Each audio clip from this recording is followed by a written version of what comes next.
Hi, viewers. This is Upesh Jain, founder and host of the Exec Talk channel, here with Dilip Saraf, LinkedIn's top career coach. In this series, Discuss with Dilip, we talk about a variety of topics that will benefit you in your professional and personal life. The topic today is creating your own pitch, basically, a brief narrative about yourself. So, Dilip, first of all, why is creating your own pitch important? What does it do for us? That's a very good point. I think what happens is people who are steeped in their own area of work just assume that what they do should be understood by everybody around them or people they come across with. For Mhm. example, I'll give you two extreme interactions, right? Mhm. For example, you are at a cocktail party or you are at a social affair of some kind where different people are coming to the party and coming around talking to you and so forth. And a new person comes and say, I'm Jim.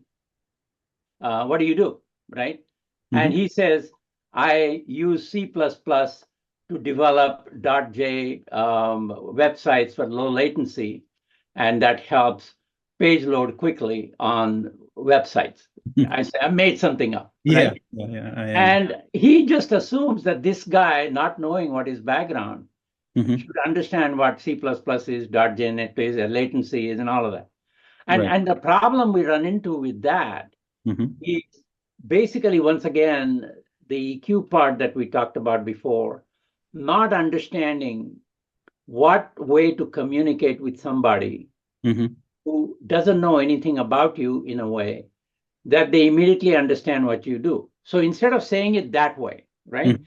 If you say, uh, let me tell you what I do. My job is to make that page load so quick and so secure that Mhm. once you click on it, Mhm. within less than tenth of a second, that entire page appears and stays until you click to the next page. That's what I do. So the point I want to make is that how do you come across to other people has to do with your understanding of what you do to yourself and with yourself Mhm. to benefit others, Right. right? And Mhm. the language in which you communicate that is not language that you craft, Mhm. but it's the language that the recipient understands. Right. So if you are at a cocktail party, you will use a very different language of what you tell the person. But if you are in a job interview, Mhm. you will communicate that very differently. Right. I'm a software development specialist who understands what customer needs are in getting onto a website. And here are the four things I do. Number one, understand what the customer is looking for, understand how to get there quickly, understand, give them what they need, and leave with a great experience after they're done with it. Those are the four things I do. Right. So you see what I'm saying? Yeah. So having that understood well to communicate to the right audience is at the heart of knowing who you are. Mhm. And that takes a lot of effort Mhm. because the problem and the dichotomy here is people think they know what they do, Mhm. but they can't explain in a language that the person at the other end understands because that person has their own context, Absolutely. right?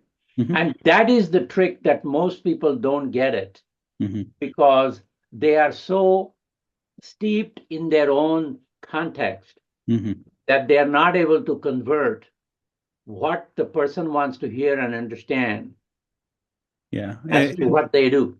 It's almost like viewing yourself from the outside in Correct. or from somebody else's point of view Right. and abstracting what you're capable of at Right. different levels, which is consumable by the third party or the Correct. second party in And this. I'll tell you an example in the corporate world, right?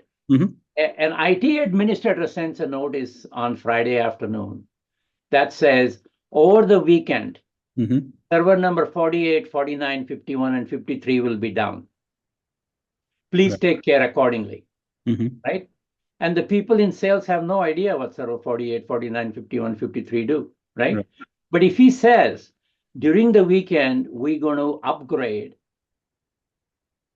West Coast areas, South Central areas, European areas, and EMEA areas. Mhm. So anybody working to get into those servers Mhm. will not be will be frustrated because we are taking those servers offline, which is a very different communication. Absolutely. You see what I'm saying? Yeah. Yeah. So part of what it's a simplistic way of saying it, but this happens so often Mhm. that it warrants some discussion. And so why is it important how you tell others what you do is audience centric and not you centric. So, what are kind of the key ingredients of a personal pitch? Now that we've talked about, why it's important, what are some of the key ingredients? The most important ingredient is a good understanding of what you do, how you do it, Mm-hmm. and what does it address or what problem does it solve, right? If you can get these three things clarified in your mind, then you can structure a response suitable to the right audience. It could be audience within your own um, cohort group. So all of those audiences will have a different language in which you express what you say to them Mm-hmm. without losing the meaning of what you do. Mm-hmm. And that requires a lot of self-awareness of, first of all, what you do, and secondly, what they understand. Mm-hmm. Those two things are important, right? Right. Right. And most people miss that. They think, I told them what I do, they should understand it. No, Yeah. they don't. So, once created, how can you and under what circumstances use this pitch for furtherment of your career or your personal life? I mean, what instances would this be beneficial for and under? Um, if you, I think it's a life skill. I mean, because invariably, when you meet new people, when you go into a meeting of some kind of just strangers meeting strangers, the first question is, what's your name? What do you do? Right? And if you can articulate that in a succinct way that the other person understands in the language they're familiar with, right? yeah. Then you clearly connect with that person. And the same thing holds true for interviews. The same thing holds true for any interaction that goes beyond interviews, right? I mean, you meet a customer and Mhm. the customer says, so what do you do? Where do you work? And you say, here's what I do. And just in elevator speech, it's like 20, 30 seconds. Mhm. Nobody has time to, Yeah. spend half hour with you to understand what you do. Just want to open a conversation. Right. It's called it's called a opening remark, right? Or it's called a Breaker, maybe, yeah like that. Yeah. opening remark, and it leads you into a deeper conversation. You don't want to turn off the person Okay. by lecturing them about your whole history. And I just want to complete that Yeah. paragraph, if you want to call it that topic, with an example, right? Mhm. And for example, when people ask me, Dilip, what do you do? Right?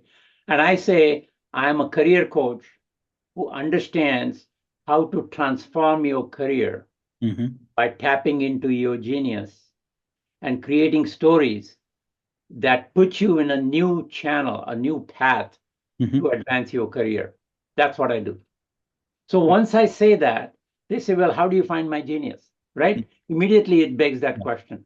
Right. So whenever you present yourself, you need to have some element of intrigue so that they double click on some aspect of what you said. Mhm. And that's how they engage. I see. Okay, that's great, Dilip. Thank you very much. Sure. So we talked about, creating your own narrative about yourself or a pitch and how it's beneficial, where you can apply it, what the ingredients are. So hopefully this was beneficial for you guys, and you know we will bring another topic next time.